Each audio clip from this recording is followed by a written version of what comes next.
चूंकि आप संपन्नता की बात कर रहे हैं, हम कितने संपन्न हैं, हमारे पास क्या क्या है लेकिन जो अब इस सवाल की जरूरत नहीं थी इस बातचीत में, लेकिन चूंकि आज के दौर के युवाओं की बात होनी चाहिए। जब उन पे कोई धर्माचार्य, कथावाचक उन्हें सही मार्ग पे लाना चाहता है, ऐसी बात बताना चाहता है, जब कुछ भी कहते हैं तो उसे क्रिटिसाइज किया जाता है। हम कहते हैं, जब धर्माचार्य कहते हैं कि नहीं, शादी से पहले एक साथ एक संबंध में रहना गलत है, लिव इन में रहना गलत है, 4 व्यक्ति के साथ चाहे वो पुरुष हो या महिला संबंध रखना गलत है, तो आज के युग में उसे गलत तरीके से लिया जाता है कि आप स्वतंत्रता में बाधा डाल रहे हैं। ये फ्रीडम ऑफ स्पीच नहीं है, ये संविधान के अनुरूप नहीं है।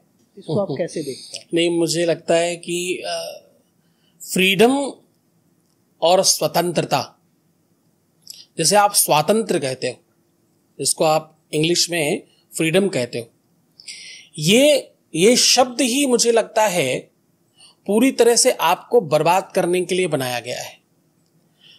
स्वतंत्र आप व्यवस्थाओं से हो सकते हो, विचारों से नहीं। हर बात की अपनी एक परंपरा है, हर बात का अपना एक विधान है। अगर घड़ी ये सोच ले कि मुझे ये छोटी वाली जो सुई चल रही है इसकी टिक टिक से स्वतंत्रता चाहिए, घंटे वाली सुई ये चाले कि मुझे मिनट वाली से स्वतंत्रता चाहिए, तो क्या होगा कि वो घंटा वहीं वहीं खड़ा रहेगा, आगे बढ़ेगा नहीं। स्वतंत्रता जो है ना, वो एक व्यवस्था है।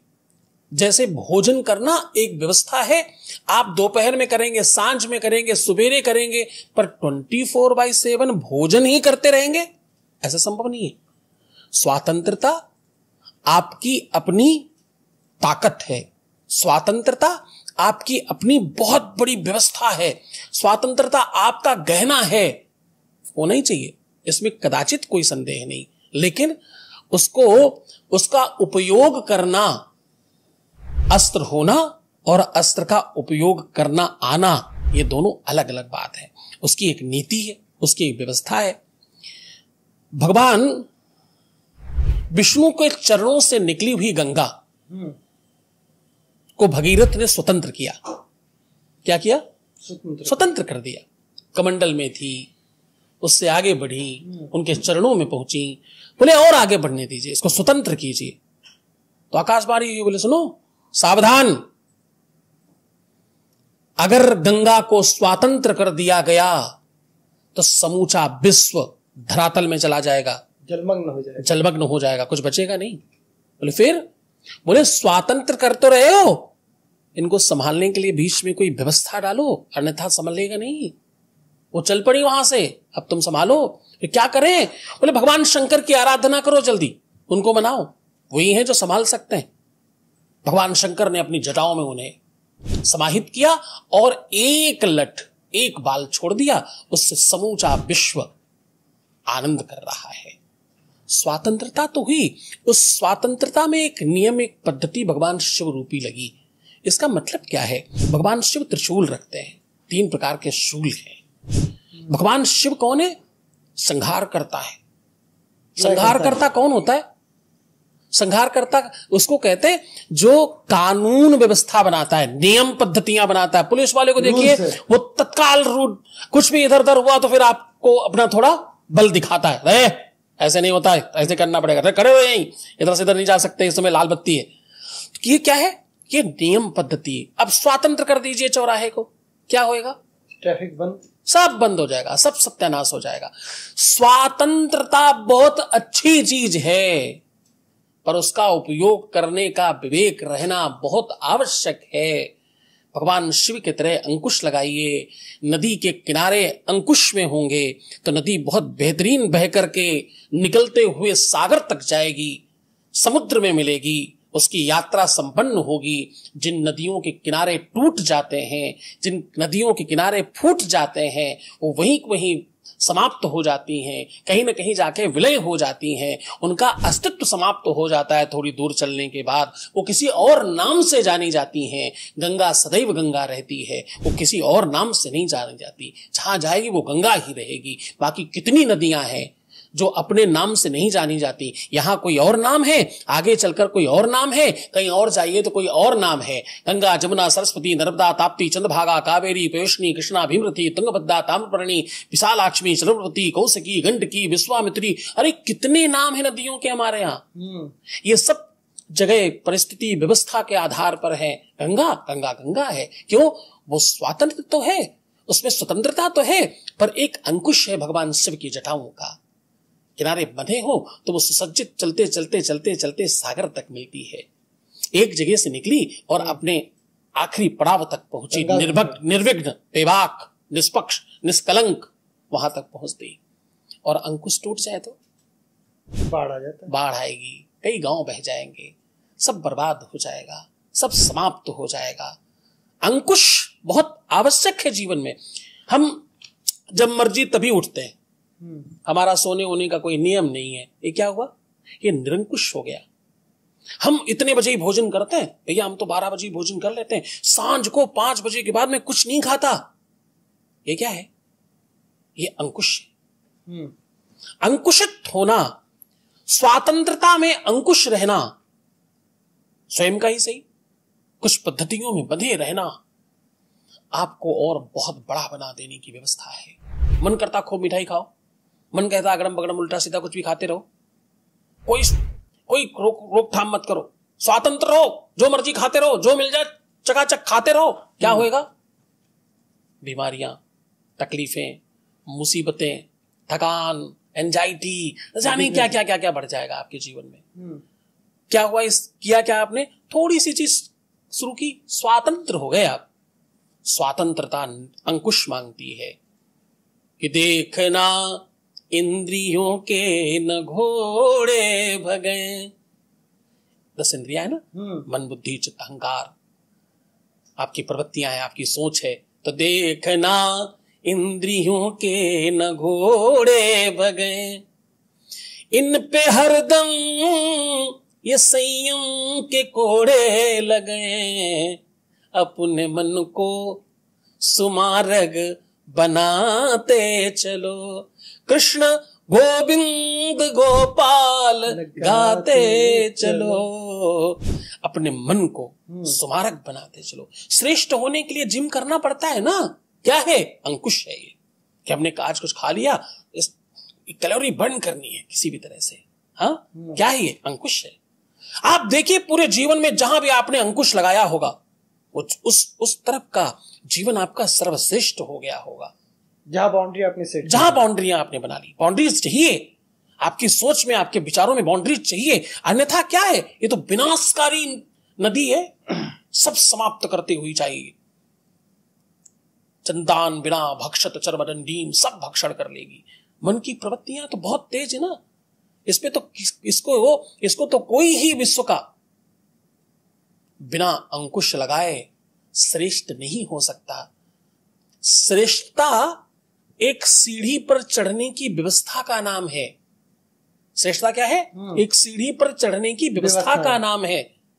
आहार निद्रा भय मैथुनम च सामान्य में तपस्विर निरानाम ज्ञानाम हिदेशाम अधिकम वशिष्ठम ज्ञाने नहीना पस्विर समाना। पशु और मनुष्य में क्या अंतर है? विवेक का, सिर्फ एक विवेक का। और विवेक क्या है? विवेक क्या है? विवेक इंद्रियों पे अंकुश लगाने की समुचित व्यवस्था है, तभी तो ऊपर रखा हुआ है। टॉप पर विवेक है, उसका काम है अंकुश लगाए रहो सब पर। हमारी ये वाली उंगली अब खुलनी चाहिए, विवेक ने आदेश दिया, उंगली खुल गई। आपका केवल विवेक रोक दिया जाए, क्या होगा पता? पशु समान सब समाप्त हो जाएगा, कुछ नहीं पता होगा। सही गलत का बोध नहीं। जिन विचारों के, जिन दिव्यांगों के जीवन में विवेक काम नहीं कर रहा, उनको देखिए वो कुछ भी नहीं समझ पा रहे हैं। वो पशुओं से भी ज्यादा अव्यवस्थित है। क्या जीवन बचेगा फिर आप में और पशु में? आप किसी भी पशु की बात देखो, वो किसी के साथ भी मैथुन कर रहे हैं। आहार कुछ भी खा रहे हैं। अब देखिए आहार, निद्रा, भय मैथुन च, डरना, भयभीत होना, खाना पीना, जगह बनाना, यहां तक कि संतानोत्पत्ति करना भी। मनुष्य में और पशुओं में कोई एक चीज बताइए जिसमें मनुष्य श्रेष्ठ है, मनुष्य ज्यादा काम कर रहा है। मनुष्य को मनुष्य क्यों कहा जाए? मनुष्य और पशु में क्या अंतर है? क्यों नहीं तुमको नग्न करके पट्टे से बांधकर बाहर रखा जाए? क्या कारण है तुमको सुसज्जित और महलों में रखा जाए? क्या कारण है तुमको राजा बना दिया जाए? क्या कारण है तुम्हें बहुत व्यवस्थित कर दिया जाए? कोई तो रीजन चाहिए ना। क्या खास बात है?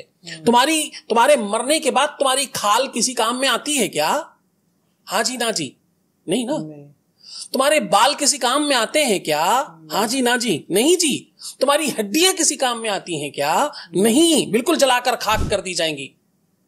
हाँ, धनानि भूमौ वसुवष्ट गोष्ठे भार्या गृहद्वार सखा स्मशाने देहस्थितायाम परलोक मार्गे कर्मानुगो गक्षत जीवे का कुछ काम नहीं आएगा।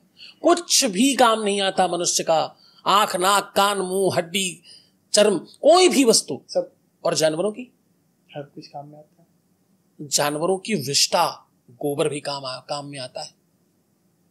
तो साहब उनसे आगे बढ़ने के लिए एक ही चीज है, मात्र एक चीज, विवेक, जिसका नाम है विवेक।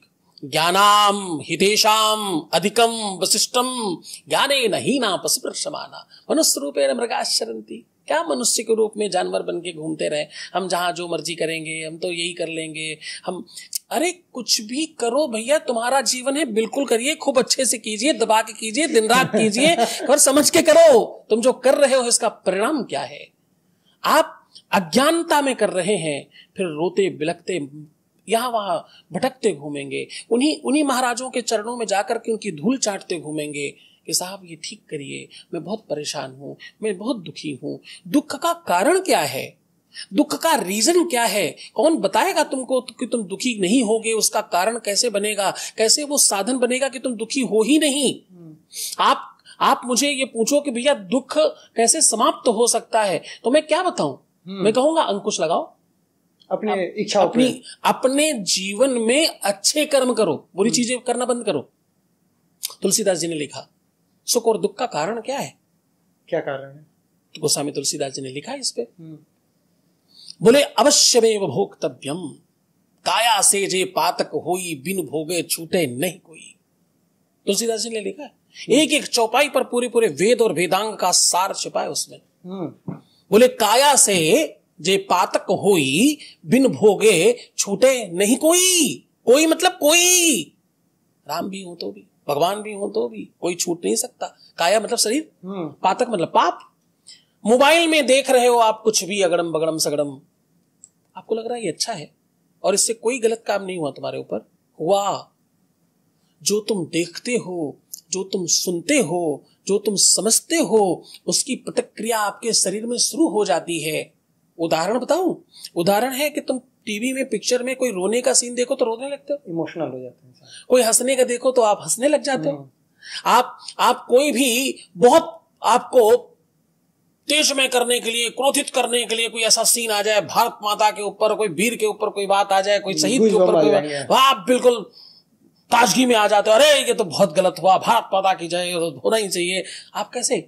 जबकि वो जो तुम देख रहे हो वो 100% नाटक है, एक्टिंग तो है, वो एक्टिंग तो कर रहा है। किसी के मरने पे तुम तत्काल रोने लग जाते हो। अगर एक सीन तुम्हें परेशान कर सकता है तो तुम जो अगड़म बगड़म देख रहे हो ये परेशान तुम्हें नहीं करता होगा क्या? और उस समय तुम्हारी प्रवृत्तियां तुम्हें नहीं देखती क्या? तुम्हारी, अरे भगवान देख रहा है, छोड़ो, कहां है भगवान? भगवान का मतलब क्या? तुम देख रहे हो, तुम्हारी आंखें देख रही हैं, तुम्हारी प्रवृत्तियां देख रही हैं, तुम्हारी सोच देख रही है, तुम्हारा व्यक्तित्व देख रहा है, तुम्हारा नेचर तुमको देख रहा है, तुम स्वयं तुमको देख रहे हो। और ध्यान से समझना, भगवान कहीं और नहीं है। भ ग वा आ न, ये 5 अक्षर का जो भगवान है ना, ये 5 तत्व के शरीर में ही समाहित है, इसी में भगवान है। इसलिए अंत में फिर कहता हूं, अंकुश लगाओ, निरंकुश जीवन में कुछ रखा नहीं है।